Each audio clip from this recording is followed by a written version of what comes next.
F1 2017 has finally been announced, and oh my god, it looks incredible. What is up, guys, and welcome back to This Week in F1. This is the sort of weekly series where I talk about the real life stuff that's going on in F1, and I haven't done it for a while. Sorry about that. I just kind of put it off and was just focusing more on career mode and stuff like that. But now we're back. I'm going to try and keep this weekly. Next week, however, I'm not too sure whether I will do one. I'm on holiday in Ibiza, so it just depends. I might do a live stream. I'm tempted to do a live stream on my phone.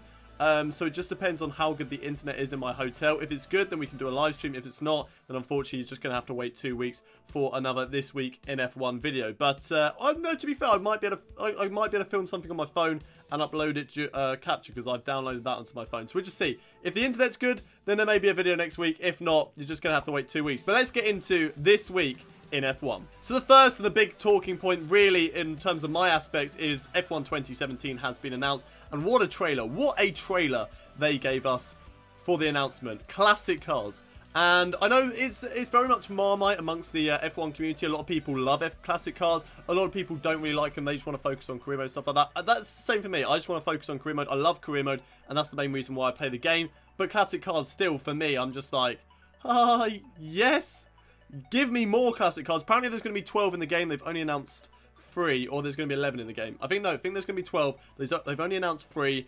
Ayrton Senna's and Alan Prost's McLaren.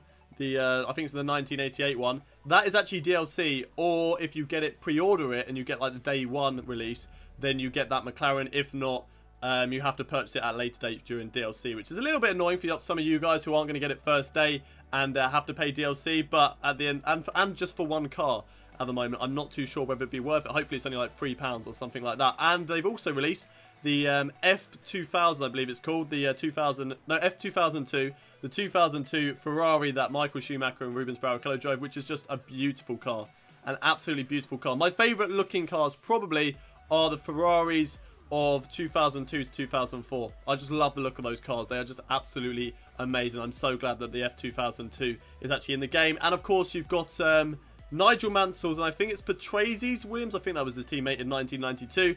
That's also definitely in the game. So another good car, another iconic car that just demolished the field in that season. So it kind of had to be in the game. So I can't wait to drive those 3 cars. It's going to be absolutely incredible. And also to talk about these classic cars, these aren't just going to be in time trial. They're not just going to be in multiplayer. I don't know whether they're going to be you can race with them. Hopefully you can do races with just the classic cars like they did before. And apparently there's 4 in the press conference or press release. They said there was going to be 4 tracks.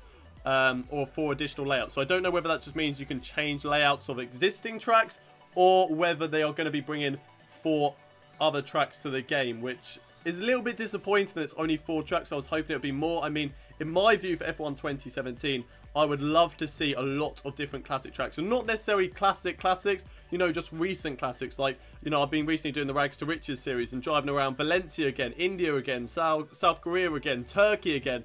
Some of those tracks you guys may hate. I love those 4 tracks. I absolutely love driving around them. Valencia especially, and Turkey. Those 2 are amazing. South Korea is a pretty good one. And India is a pretty good one, in my opinion. You know, driving it, maybe there wasn't the greatest racing up there, but it was still, to me, a pretty good track to race. So I wouldn't mind, you know, more tracks coming back. But getting back onto what I was saying, the classic cars aren't just coming back for time trial and for multiplayer. They're also coming into career mode. And basically, this is the way it was put in the press release. And also, I watched a bit of Ben Tiametmarduk's video, and he said that you basically get approached by a playboy who's got lots of money. He's got a lot of money. He's bought this old classic car, but he can't drive it. He hasn't got the license, and he's not able to drive it. So basically, you get invited at whatever, in between whatever race, sort of like the Project Cars career mode, where you get invited into races with classic, like the Caterham Cup or something like that. I don't know whether it's Caterham Cup, but like a Caterham race where you just drive a classic Caterham.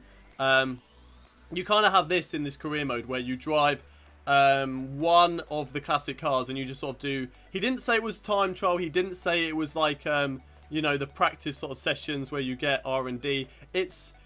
He didn't actually say what it was, but he said that it was like tests that you were put up against yourself, that you've got to beat a target or something like that. I'll leave a link down to his video in the description. I'll also leave a link to Aarava's and AlexZAfRo, because those guys were actually at the Codemasters to F1 2017 test. So it's probably better to hear stuff like that from them. But yeah, pretty incredible that F1 2017 has been announced. We also have a date as well, which would be the 25th of August, which is good for me because I've now booked my weekend off work. Well, apart from the Sunday, but I booked off the Thursday and the Friday, and hoping to start videos up around that time. So definitely be a video up on the Friday, on the 25th. Definitely get career mode started then. So that is the F1 2017 announcement. I think I've mentioned everything that I really wanted to get off my chest. I'm super duper excited for classic cars and to come into career mode as well. It's going to be pretty exciting. So they're adding to that career mode, which is good. But I can't wait when there is more news and more announcement on other stuff regarding F1 2017, like career mode, multiplayer, stuff like that.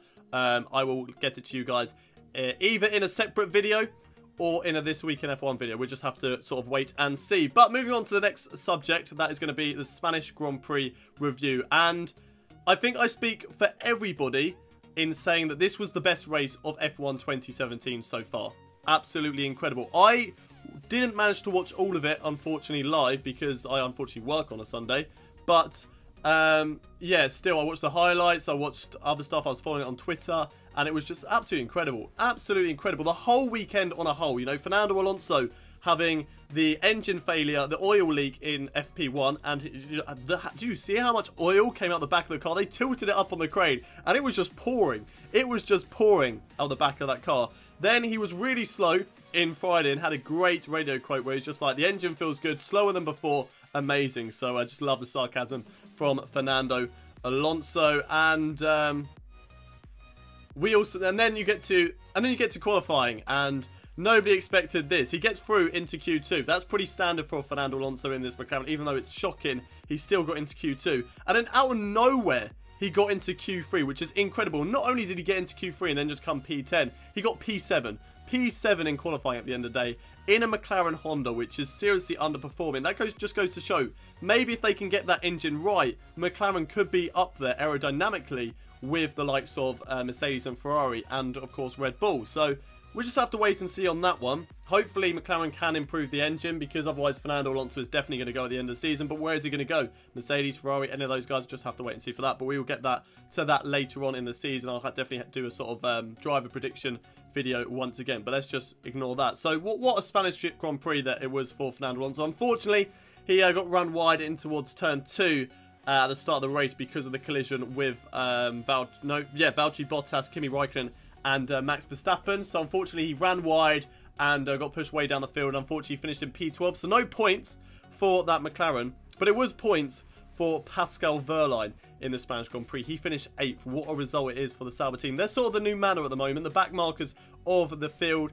And yeah, P8, Pascal Wehrlein just continues to impress. So does Esteban Ocon. The two drivers that were driving for Manor at the end of the season, it was sort of a battle for those two. And I sort of felt like Pascal Wehrlein got hard done by, where Esteban Ocon got that seat. But boy, has Esteban Ocon run away with that. He has had 5 points finishes across this season. So has Sergio Perez, and finished in the top 5 at the Spanish Grand Prix. So what result that was for Esteban Ocon. And then, of course, we can't talk about the Spanish Grand Prix without talking about that insane battle between the two championship contenders of Sebastian Vettel and Lewis Hamilton. You know, Sebastian Vettel got the greater start. He just ran away with the race. Everyone sort of thought, okay, right, Seb's gone off.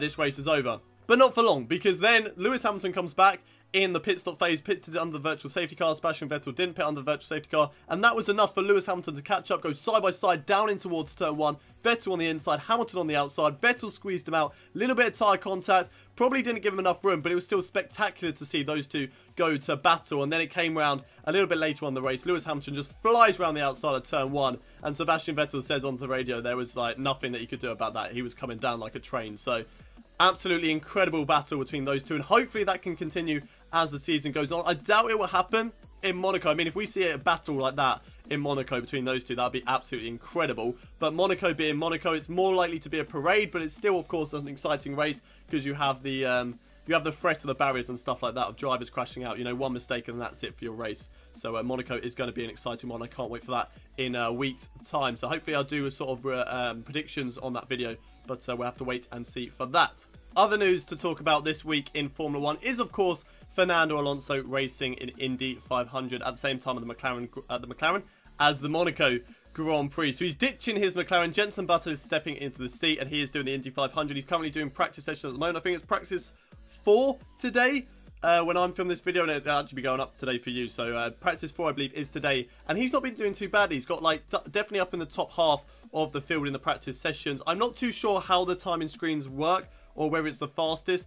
I'm not entirely sure how that all works, so I'm going to have to look in and get up my Indy 500 knowledge before the actual race, because I do want to watch it. It just depends on the time and whether it is available in my country and easily available to watch. I'll just have to wait and see. But yeah, I would like to watch it, watch Fernando Alonso and, of course, Max Chilton supporting those two drivers in the Indy 500 and sort of see what they can do. But, of course, yeah, that's the main topic of this week and of last week, wasn't it? It's just Fernando Alonso in Indy 500, and he's just absolutely killing it. Literally just went straight from the Spanish Grand Prix to America, straight after the race with Zach Brown and Eric Boulier, and getting on with the Indy 500. So pretty incredible stuff that he is, you know, he's jamming all of this schedule in before big races and stuff like that. So it's quite incredible to see Fernando Alonso do this, and I hope he does well. I hope he does well in the Indy 500 and can get a really good result. I'd love it if he won it.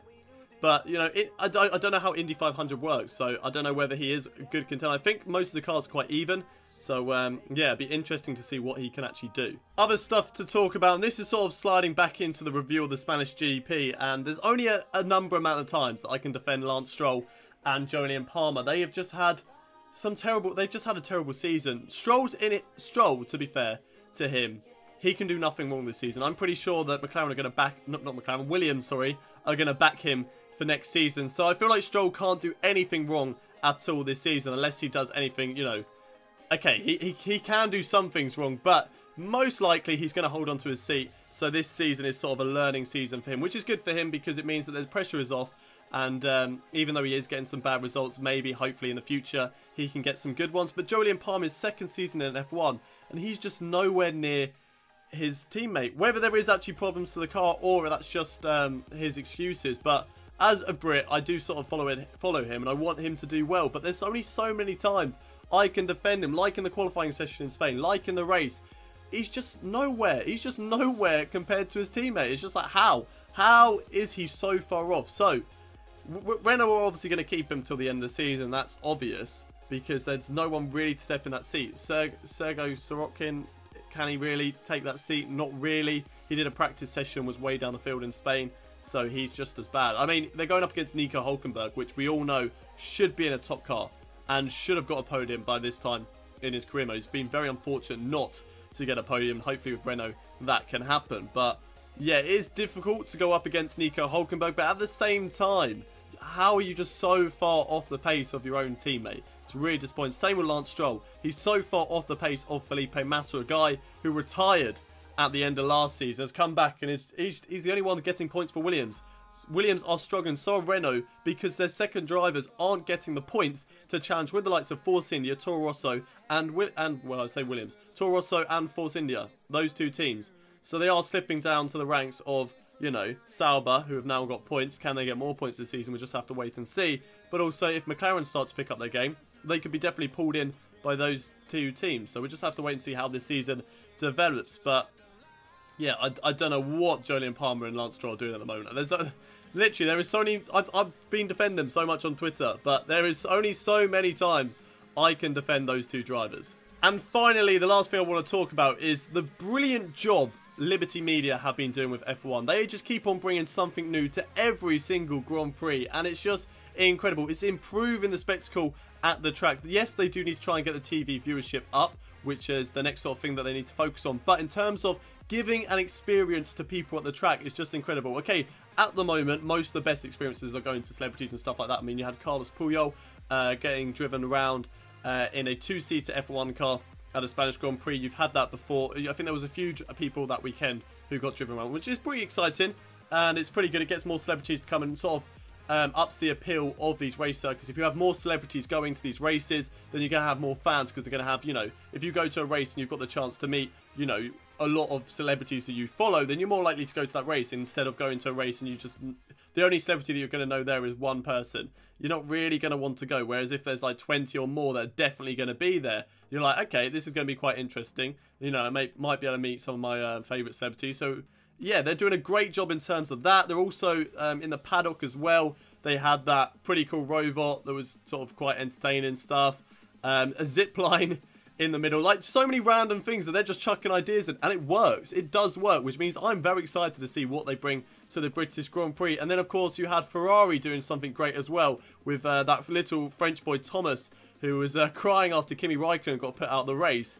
And then they invited him to come back to their Ferrari little area, their little paddock area, and meet Kimi Raikkonen and get a hat and all of that stuff, which was absolutely incredible for the Ferrari team to do. So hats off to those guys, and hats off to Liberty Media for doing such a good job with the actual races. So I'm pretty happy with the takeover. The social media stuff is great for us fans, and I'm really, really excited to see where Liberty Media will take it next. But that is it for this week in F1. Just before we end the video, I've actually got a few tweets that I need to read out. I tweeted out saying I will be, you know, reviewing some of your tweets, what your opinions are on the new F1 2017 announcement. That's sort of the big thing of this episode. And I was just wondering what you guys thought on the trailer. I got 2 replies, again, not the best, but at least we got 2 replies to talk about. And the first one is, there better be a McLaren from 06 to 08 there. And I kind of agree. Actually, I haven't touched about this, so I'm just going to quickly talk about cars that I'd like to see after this. But yeah, he wants a McLaren. That came from, sorry, at Cashket Flick. So thank you very much for your reply. He said there better be a McLaren from 06 to 08 there. And I kind of agree. Maybe the 07. The 07 McLaren or the 08 McLaren. Those would be great. I'm not really too sure on the 06. But the 07 and the 08 McLaren definitely better be in that game, because those were pretty good looking cars. And the other tweet I got back was best Cody's F1 game so far, even though they haven't played it, so I'm not too sure about that. But hype for the return of Classic Era, I mean, isn't everybody? And to hear their engines roar like the engine should today, that is a good point. You know, to hear the old V12s, V10s and V8 engines roar is going to be pretty incredible. And that came from @TinyScotto too. So thank you very much for your tweet. But cars that I'd like to see in the game, the 1994 Benetton, that was a beautiful car. That was just a beautiful car. That kind of comes back. The Rothmans 1996 Williams. Okay, they probably won't have Rothmans in the game because it is a cigarette brand, but still, the 1996 Williams would be pretty sick to come back. What other cars? Ferraris, more classic. The 1976 McLaren and Ferrari. James Hunt's McLaren and, of course, Niki Lauda's Ferrari. Also, 1960s cars. I would love to see some 1960s cars. Maybe the Lotus. The green and yellow Lotus, that would be pretty sick to be in the game with Jim Clark. And maybe even some 1950s cars. Fangio's car or Sterling's car would be pretty incredible. You know, those Mercedes, those classic Mercedes that dominated the 1950s. And then maybe some 60s cars, some 70s, some 80s cars in there, as well as the McLaren. What other 80s cars could you have? Maybe the Williams that sort of dominated the beginning of the season, of the decade. Some Ferraris in there as well. That would be pretty incredible. And then some 90s cars I've already sort of touched upon. Maybe Mika Häkkinen's 1998 McLaren or 1999 McLaren. And maybe some of the 2000 Renault, the 2004 or 2005 or 2006 Renault would be pretty cool. Or maybe the Williams from 2003. Those are just some ideas that I kind of have. But my sort of knowledge on cars are more towards the 2000s onwards. So mine probably isn't the best, so I don't really remember too many cars from like the 80s, 90s, stuff like that. But yeah, I'd love to see some amazing. Remember, there's 12 apparently. 12, I haven't got enough fingers, but 12 cars are coming back for F1 2017, apparently, with 3 already announced. So it'd be interesting to see what those other cars will be, and hopefully we get them revealed in the coming weeks. But that's it for this week in F1. If you enjoyed this little topic episode, don't forget to smash a like on the video, subscribe to the channel if you haven't already done so, share this video with your friends, and I will see you next time with another video. But until then, it's goodbye from me.